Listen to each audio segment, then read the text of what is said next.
Finding the courage to change. Detachment. A man who carries a cat by the tail learns something he can learn in no other way. That's a quote from Mark Twain. When I was first introduced to the idea of detachment with love, I found it confusing. If I was detached, then didn't that mean that I didn't care? I cared a lot. I felt like my loved ones needed me to advise them and correct them. When I do something for myself, it's very satisfying. Overcoming a challenge builds my confidence and self-belief. So when I try to protect someone else from their choices, I'm actually holding them back.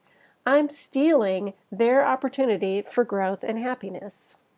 A teacher that I follow says, "Words don't teach, experiences teaches." I tend to forget that my learning and knowledge may only apply to me. It does not necessarily apply to another person.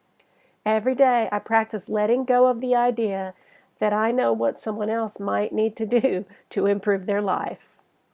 When I can practice detachment, I'm giving a loving gift. When I detach, I stop judging their choices and behaviors. I start trusting them. I give them the freedom and responsibility to make their own choices and to learn from them.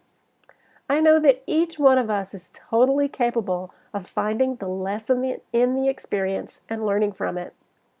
When I'm tempted to interfere with another, I practice minding my own business.